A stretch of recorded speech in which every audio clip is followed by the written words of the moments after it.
the President of the United States, Donald. Mesdames et Messieurs, Monsieur Donald J. Trump, Président des États-Unis.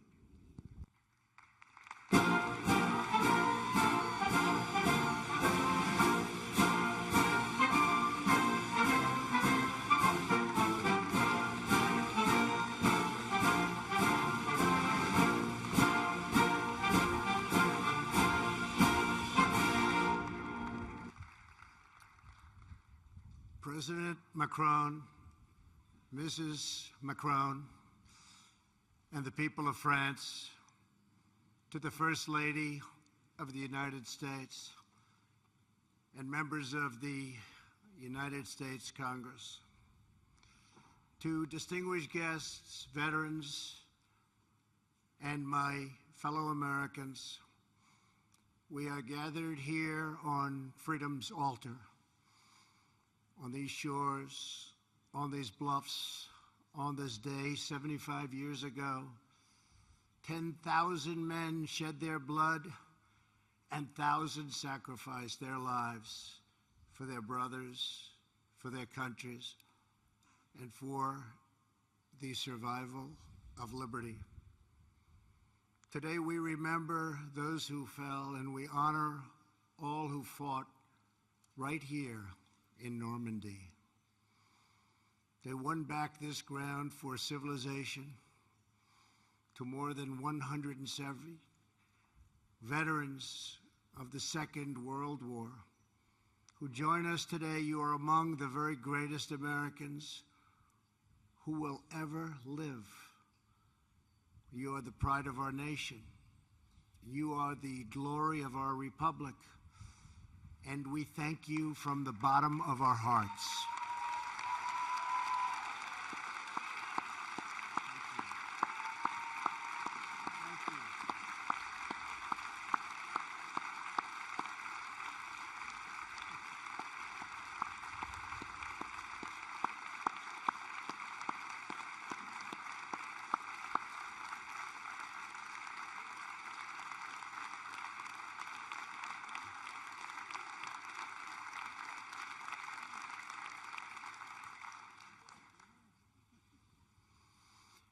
Here with you are over 60 veterans who landed on D-Day. Our debt to you is everlasting. Today we express our undying gratitude. When you were young, these men enlisted their lives in a great crusade, one of the greatest of all times. Their mission is the story of an epic battle and the ferocious eternal struggle between good and evil. On the 6th of June, 1944, they joined a liberation force of awesome power and breathtaking scale. After months of planning, the Allies had chosen this ancient coastline to mount their campaign to vanquish the wicked tyranny of the Nazi Empire from the face of the earth. The battle began in the skies above us. In those first tense midnight hours, 1,000 aircraft roared overhead with 17,000 Allied airborne troops preparing to leap into the darkness beyond these trees. Then came dawn. The enemy who had occupied these heights saw the largest naval armada in the history of the world. Just a few miles offshore were 7,000 vessels bearing 130,000 warriors. They were the citizens of free and independent nations united by their duty to their compatriots into millions yet unborn. There were the British whose nobility and fortitude saw them through the worst of Dunkirk and the London Blitz. The full violence of Nazi fury was no match for the full grandeur of British pride. Thank you.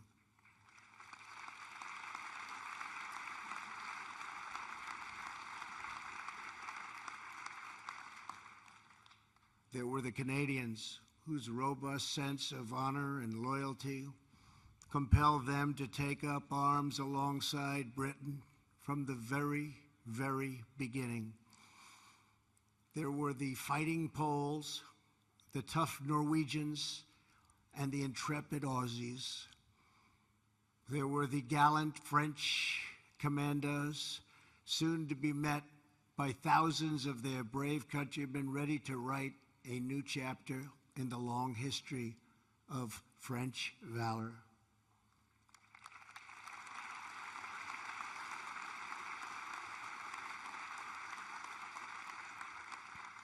And finally, there were the Americans. They came from the farms of a vast heartland, the streets of glowing cities, and the forges of mighty industrial towns. Before the war, many had never ventured beyond their own community. Now they had come to offer their lives half a world from home. This beach, codenamed Omaha,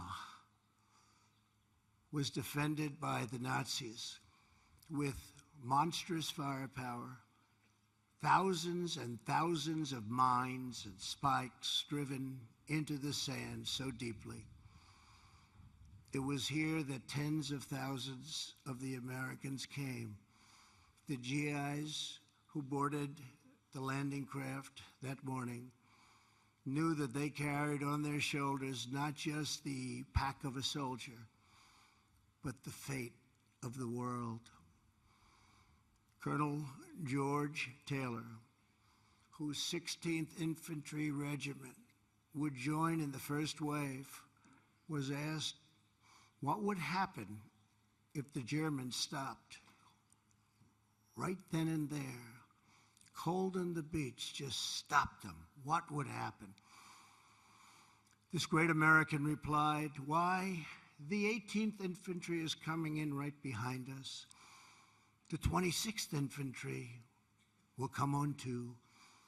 Then there is the 2nd Infantry Division, already afloat, and the 9th Division, and the 2nd Armored, and the 3rd Armored, and all the rest. Maybe the 16th won't make it, but someone will." One of those men in Taylor's 16th Regiment was Army medic Ray Lambert. Ray was only 23, but he had already earned 3 Purple Hearts and 2 Silver Stars fighting in North Africa and Sicily, where he and his brother Bill, no longer with us, served side by side. In the early morning hours, the 2 brothers stood together on the deck of the USS Enrico before boarding 2 separate Higgins landing craft. "If I don't make it," Bill said, "please, please take care of my family." Ray asked his brother to do the same. Of the 31 men on Ray's landing craft, only Ray and 6 others made it to the beach. There were only a few of them left. They came to the sector right here below us. Easy Red, it was called. Again and again, Ray ran back into the water. He dragged out one man after another. He was shot through the arm. His leg was ripped open by shrapnel. His back was broken. He nearly drowned. He had been on the beach for hours, bleeding and saving lives, when he finally lost consciousness. He woke up the next day on a cot beside another badly wounded soldier.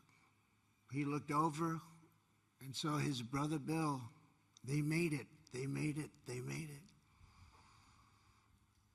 At 98 years old, Ray is here with us today with his 4th Purple Heart and his third Silver Star from Omaha. Ray, the free world salutes you.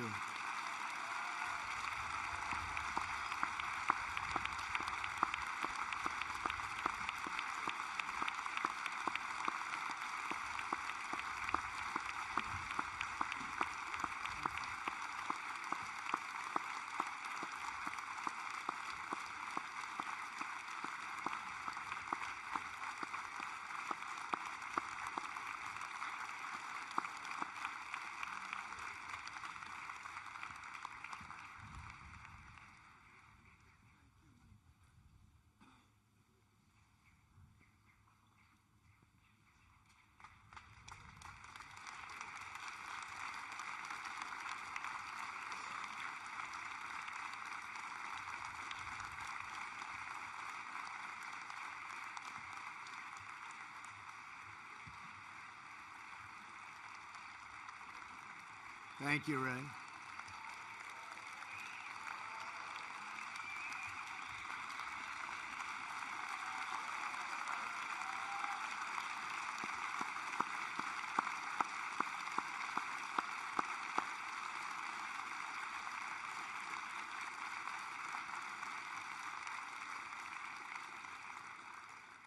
Nearly 2 hours in, unrelenting fire from these bluffs kept the Americans pinned down on the sand, now red with our heroes' blood. Then, just a few hundred yards from where I'm standing, a breakthrough came. The battle turned, and with it, history. Down on the beach, Captain Joe Dawson, the son of a Texas preacher, led Company G through a minefield to a natural fold in the hillside, still here. Just beyond this path, to my right, Captain Dawson snuck beneath an enemy machine gun perch and tossed his grenades. Soon American troops were charging up Dawson's draw. What a job he did. What bravery he showed. Lieutenant Spaulding and the men from Company E moved on to crush the enemy's strong point on the far side of this cemetery and stop the slaughter on the beach below. Countless more Americans poured out across this ground all over the countryside. They joined fellow American warriors from Utah Beach and allies from Juneau, Sword and Gold, along with the airborne and the French patriots. Private First Class Russell Pickett of the 29th Division's famed 116th Infantry Regiment had been wounded in the first wave that landed on Omaha Beach. At a hospital in England, Private Pickett vowed to return to battle. I'm going to return, he said, I'm going to return. 6 days after D-Day, he rejoined his company. 2/3 had been killed already. Many had been wounded within 15 minutes of the invasion. They lost 19 just from the small town of Bedford, Virginia alone. Before long, a grenade left Private Pickett, and he was gravely wounded, so badly wounded. Again, he chose to return. He didn't care. He had to be here. He was then wounded a third time and laid unconscious for 12 days. They thought he was gone. They thought he had no chance.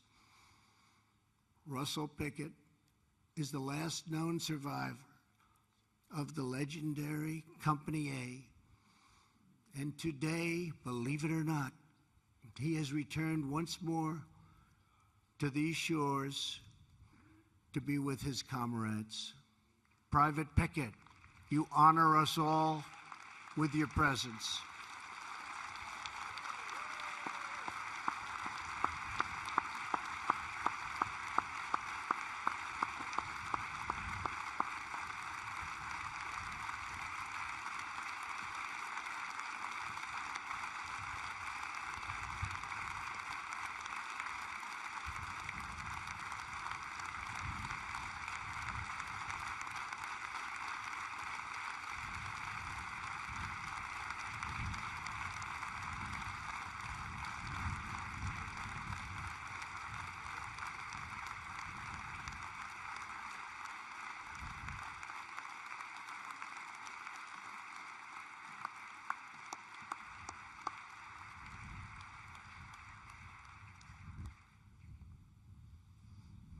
Tough guy.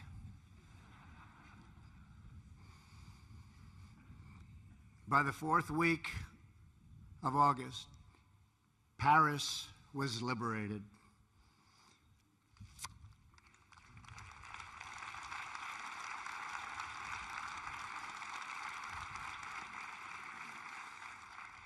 Some who landed here pushed all the way to the center of Germany. Some threw open the gates of Nazi concentration camps to liberate Jews who had suffered the bottomless horrors of the Holocaust. And some warriors fell on other fields of battle, returning to rest on this soil for eternity. Before this place was consecrated to history, the land was owned by a French farmer, a member of the French resistance. These were great people. These were strong and tough people. His terrified wife waited out D-Day in a nearby house, holding tight to their little baby girl. The next day, a soldier appeared. "I'm an American," he said. "I'm here to help." The French woman was overcome with emotion and cried. Days later, she laid flowers on fresh American graves. Today, her granddaughter, Stephanie, serves as a guide at this cemetery. This week, Stephanie led 92-year-old Marion Wynn of California to see the grave of her brother Don for the very first time. Marion and Stephanie are both with us today, and we thank you for keeping alive the memories of our precious heroes. Thank you.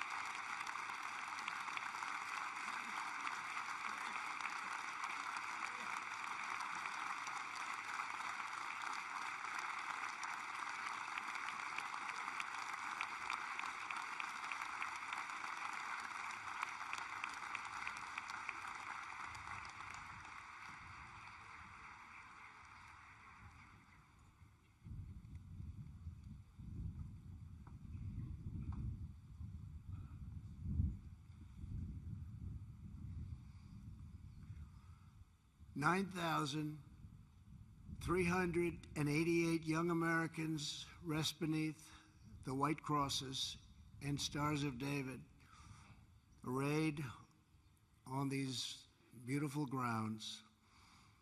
Each one has been adopted by a French family that thinks of him as their own.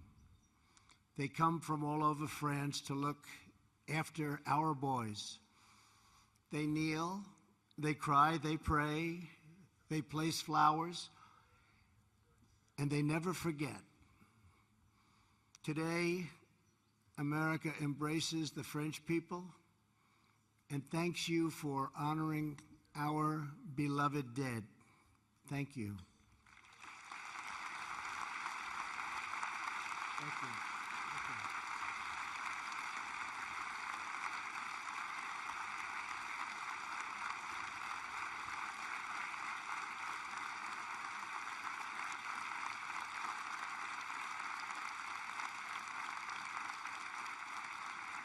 Thank you.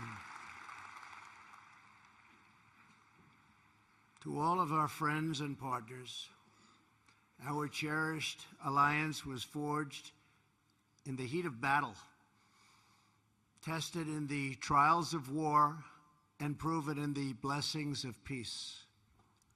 Our bond is unbreakable. From across the earth, Americans are drawn to this place as though it were a part of our very soul. We come not only because of what they did here, we come because of who they were.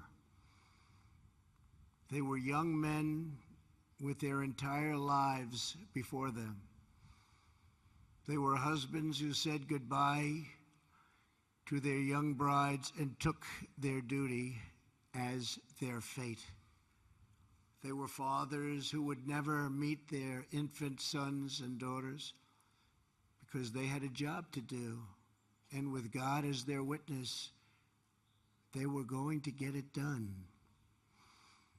They came wave after wave, without question, without hesitation, and without complaint.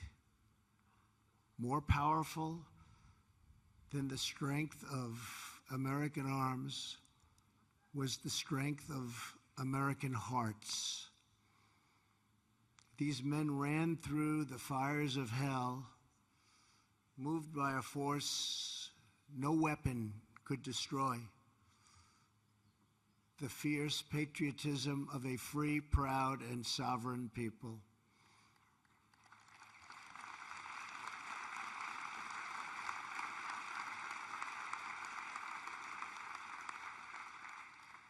They battled not for control and domination, but for liberty, democracy, and self-rule.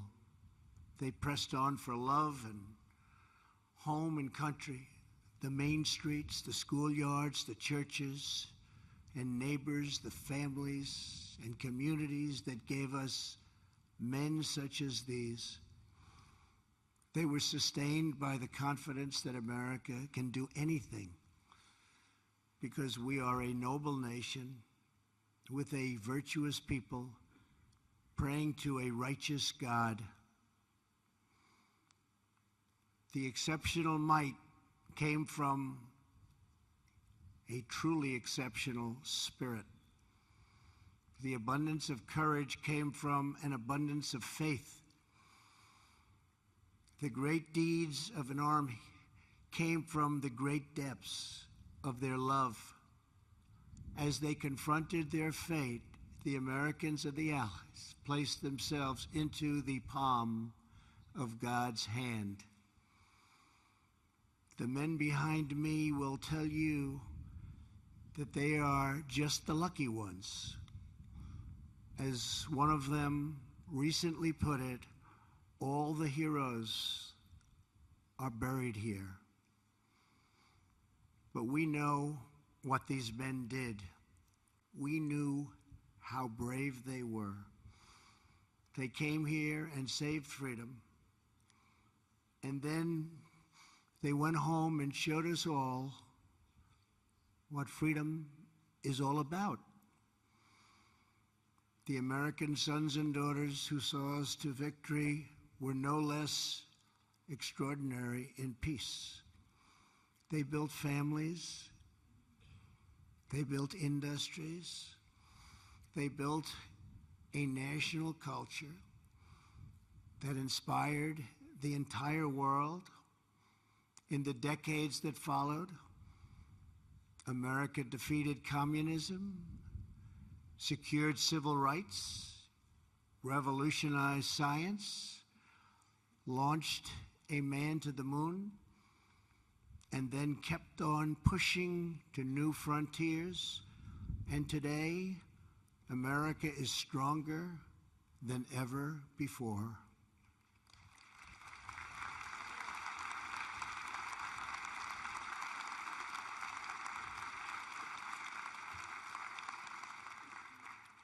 Seven decades ago, the warriors of D-Day fought a sinister enemy who spoke of a 1,000-year empire. In defeating that evil, they left a legacy that will last not only for 1,000 years, but for all time. For as long as the soul knows of duty and honor, for as long as freedom keeps its hold on the human heart.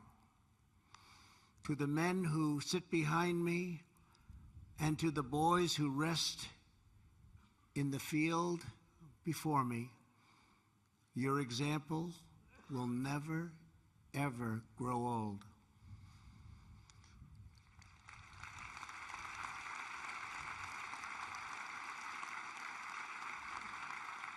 Your legend will never die. Your spirit, brave, unyielding, and true, will never die. The blood that they spilled, the tears that they shed, the lives that they gave, the sacrifice that they made, did not just win a battle. It did not just win a war. Those who fought here won a future for our nation. They won the survival of our civilization. And they showed us the way to love, cherish, and defend our way of life for many centuries to come. Today, as we stand together upon this sacred earth, we pledge that our nation will forever be strong and united. We will forever be together.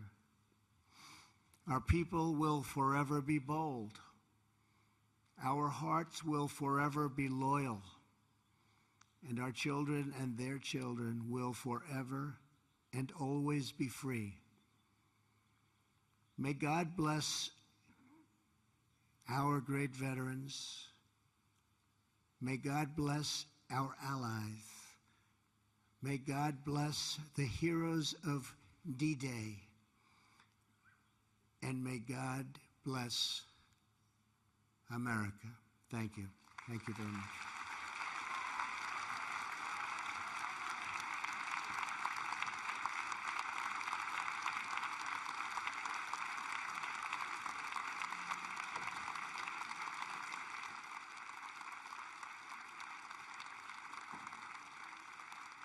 In honor and remembrance of the fallen who gave their lives in the service of France and the United States, the President of France and the President of the United States will lay a wreath in their memories, followed by a moment of silence. En l'honneur et en la mémoire de ceux qui ont consenti l'ultime sacrifice au service de la France et des États-Unis, le Président de la République française et le Président des États-Unis vont maintenant déposer une gerbe